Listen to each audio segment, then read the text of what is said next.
వాక్య బోధన గూర్చి లేదా అపోస్తులుల బోధన గూర్చి యేసుక్రీస్తు వారు బోధించినటువంటి బోధన గూర్చి మనం ఆలోచన చేయగలిగితే గనుక ఆనాడు యేసుక్రీస్తు వారు బోధించినటువంటి బోధను యేసుక్రీస్తుతో పాటుగా ఉండినటువంటి శిష్యులు సత్యాన్ని సత్యముగా బోధించారు. ఉన్నది ఉన్నట్టుగానే బోధించారు. వాక్యంలో లేని దానిని వాక్యంలోనికి ఆపాదించలేదు.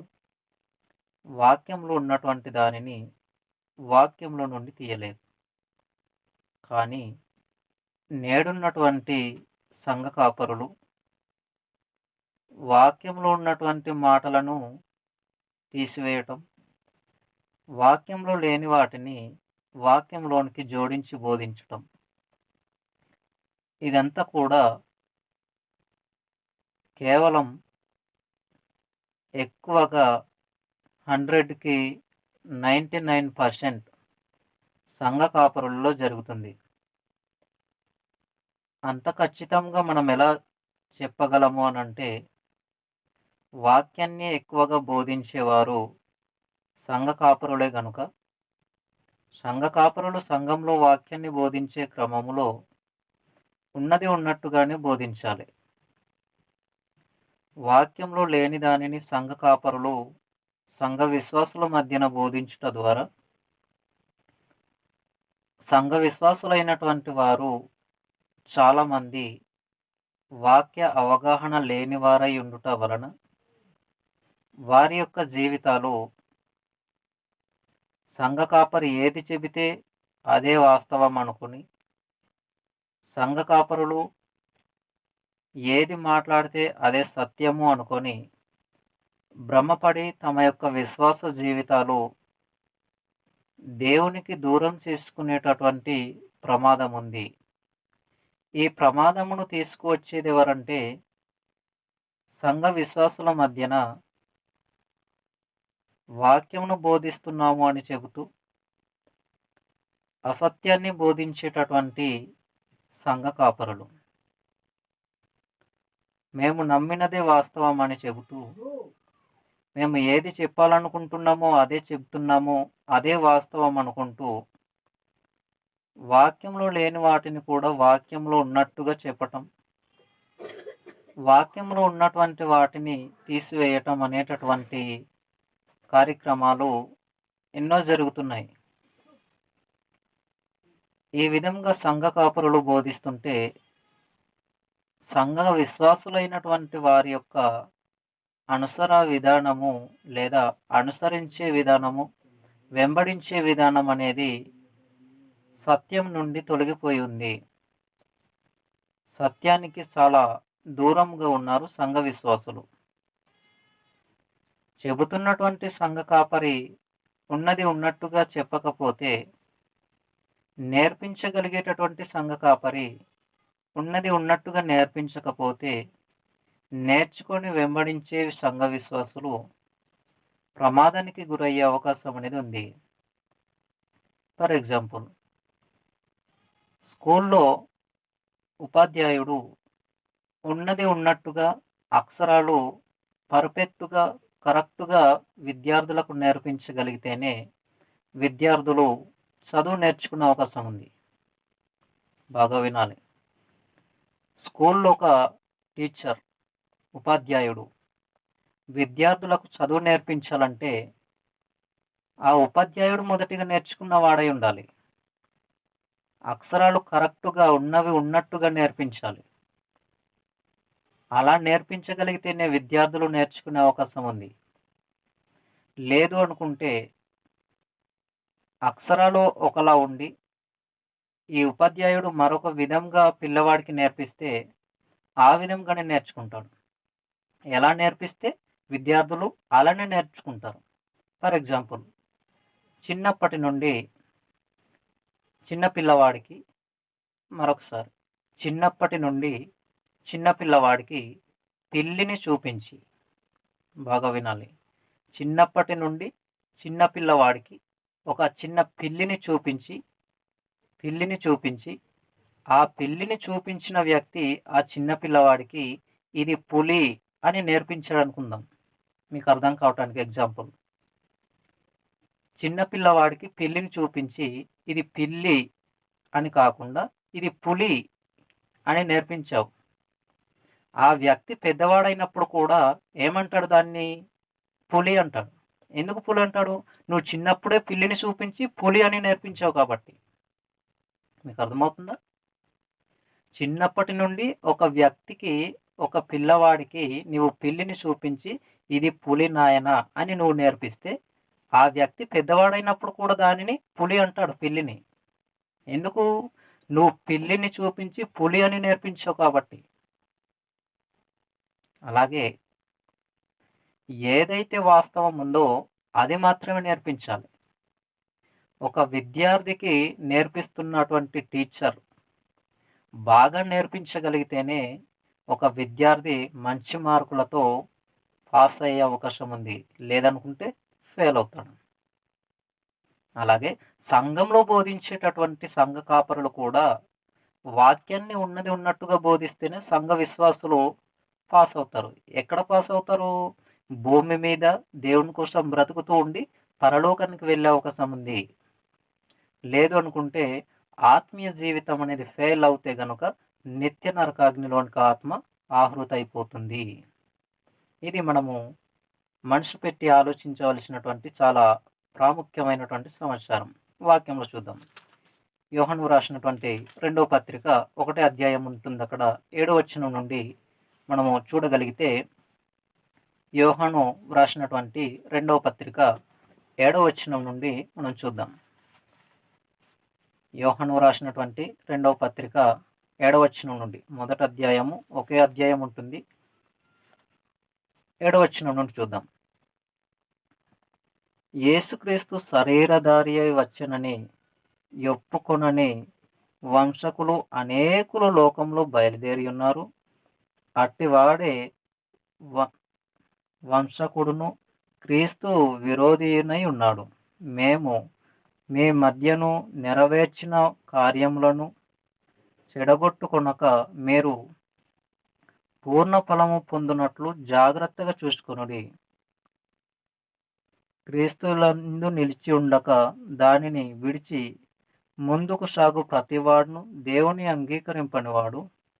ఆ బోధయందు నిలిచుండువాడు తండ్రిని కుమారుని అంగీకరించువాడు. ఎవడైనను ఈ బోధను తేక మీ యొద్దకు వచ్చినడల వానికి మీ ఇంట చేర్చుకొనవద్దు. శుభమని వానితో చెప్పనవద్దు. శుభమని వానితో చెప్పువాడు వాని దుష్టక్రియలలో పాలివాడగును అని చెప్పేశాడు. ఎవడైనా సత్యవాక్యమును తీసుకుని రాకుండగా, ఉన్నది ఉన్నట్టుగా చెప్పకుండగా, అసత్యాన్ని బోధించే బోధకునికి మీరు వందనాలు చెప్పొద్దు అంటున్నాడు. మీరు వింటున్నప్పుడు ఆ మాటలు అర్థమవుతుంటాయి. ఆయన సత్యాన్ని బోధిస్తున్నాడా, అసత్యాన్ని బోధిస్తున్నాడా? ఉన్నది ఉన్నట్టుగా చెబుతున్నాడా, లేని దానిని చెబుతున్నాడా?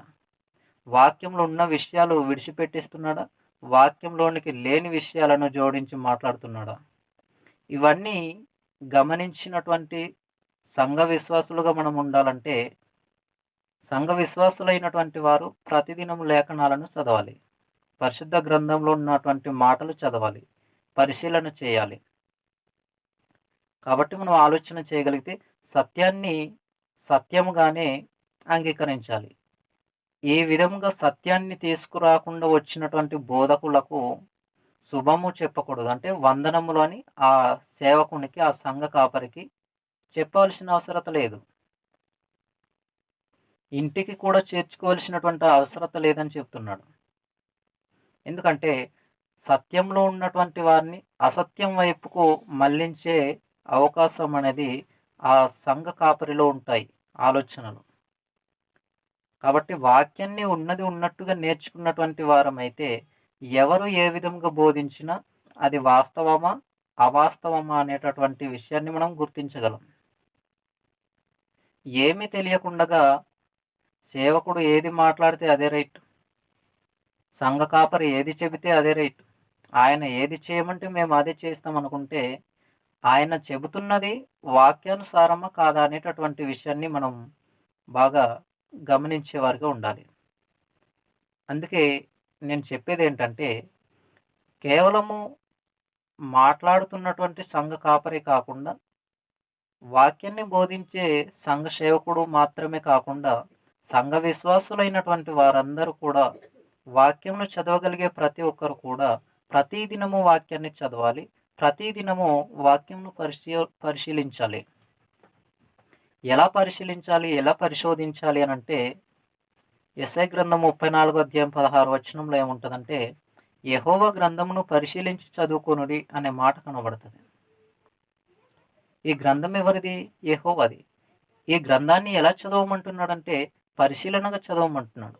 ఎందుకు పరిశీలనగా చదవవలసిన అవసరం వచ్చింది అనంటే, ఇప్పటిలాగానే మనము కొన్ని నిమిషాలకు ముందుగా అనేక విషయాలు మాట్లాడాల్సి వచ్చింది. ఎందుకు? అసత్యాన్ని బోధించే బోధకులు ఉన్నారు కాబట్టి. వాక్యాన్ని పరిశీలించవలసిన అవసరత అనేది చాలా ఉంది. ఎలా పరిశీలిస్తాం? ఫర్ ఎగ్జాంపుల్ మనం ఆలోచన చేద్దాం. ఆహారాన్ని వండుకునే ముందుగా, ఆహారమును సిద్ధపరచుకోవటానికి ముందుగా రైస్‌లో ఉన్నటువంటి దుమ్ము, ధూళి, చెత్తను ఏ విధంగా అయితే తీసివేస్తామో పరిశీలన చేసుకుంటూ, అటు తర్వాత ఆహారాన్ని నీట్‌గా శుభ్రం చేసుకొని ఆహారాన్ని సిద్ధపరచుకుంటాం. రైస్‌ని మనం జాగ్రత్తగా అందులో ఉన్నటువంటి చెత్త, చెదార, దుమ్మును, రాళ్ళను, అందులో ఉండేటటువంటి ప్రతిదాన్ని కూడా బియ్యం నుండి వేరు చేస్తాం. ఎందుకు వేరు చేస్తున్నాం? అది మన యొక్క ఆరోగ్యాన్ని దెబ్బతీస్తుంది కాబట్టి.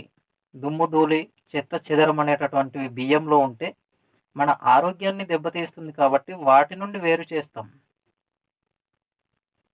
అలాగే సత్యంలో నుండి అసత్యాన్ని వేరు చేసేవారిగా మనం ఉండాలి. అసత్యాన్ని ఖండించేవారిగా మనం ఉండాలి. ప్రమాదకరమైనటువంటి బోధను ఖండించేవారిగా మనం ఉండాలి. ప్రమాదకరమైనటువంటి బోధ నుండి దూరంగా ఉండేటటువంటి వ్యక్తులుగా మన జీవితాలనేవి పరిశీలనతో కూడినటువంటి జీవితాలుగా ఉండాలి. ఎక్కడైనా ఒక దుకాణానికి వెళ్ళినప్పుడు వస్త్రాలు మనము సెలెక్ట్ చేసుకోవటానికి ఎంతో జాగ్రత్తగా సెలెక్ట్ చేసుకుంటాం. ఏ సైజు సరిపోతుంది? ఏ కలర్ బాగుంటుంది? ఎటువంటి వస్త్రాలు ధరిస్తే బాగుంటుంది అని ఎంతగానో వస్త్రాలను పరిశీలిస్తూ ఉంటాం. ఆ వస్త్రాలు ఎక్కడైనా చినిగిపోయి ఉన్నాయా? ఎంత పొడవు ఉండాలి? ఎంత సైజు ఉండాలి? ఎటువంటి కలర్ మ్యాచ్ అవుతుంది? ఇవన్నీ మనము ఒక దుకాణానికి వెళ్ళినప్పుడు, ఒక బట్టల షాప్ దగ్గరికి వెళ్ళినప్పుడు మనం పరిశీలన చేస్తాం. దేహానికి సంబంధించినటువంటి వస్త్రాలను ధరించుకుంటకు మనము ఇంతగా పరిశీలిస్తున్నటువంటి మనము, మరి వాక్యాన్ని ఎందుకు పరిశీలించలేకపోతున్నామనంటే దానిపై దృష్టి పెట్టట్లేదు. దేహానికి కావలసిన ఆహార పదార్థములను గురించి మనం పరిశీలన చేసి జాగ్రత్తగా తీసుకుంటాం. దేహానికి ధరించుకునేటటువంటి వస్త్రాల విషయంలో మన పరిశీలన పర్ఫెక్ట్‌గా ఉంది. కానీ ఆత్మీయ జీవితాన్ని నడిపించే అతి ప్రాముఖ్యమైనటువంటి వాక్య విషయానికి వచ్చేసరికి వాక్యాన్ని ఏం చేస్తున్నామంటే పక్కన వదిలేస్తున్నాం. పక్కన పెట్టేస్తున్నాం. ఇదేనా పరిశీలన? కాబట్టి దేవుడేం చెప్తున్నాడంటే, మీరేమి వినుచున్నారో జాగ్రత్తగా చూసుకొనుడని వినువారికి చెప్పాడు. వాక్యాన్ని బోధించే వారికి కూడా ఉన్నది ఉన్నట్టుగానే బోధించాలని చెప్పాడు.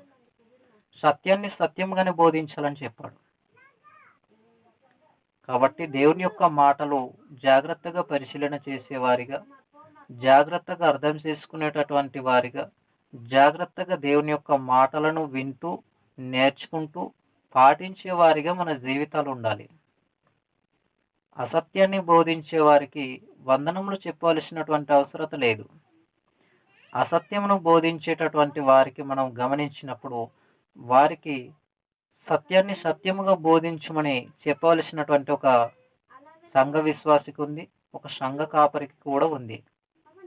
కాబట్టి ప్రతి ఒక్కరూ జాగ్రత్తగా గమనించి ఈ మాటల ద్వారా మీ జీవితాలను సత్యంలో స్థిరమైనటువంటి వారిగా, సత్యంలో ఎదిగేటటువంటి వారిగా ఉండాలని కోరుతున్నాను.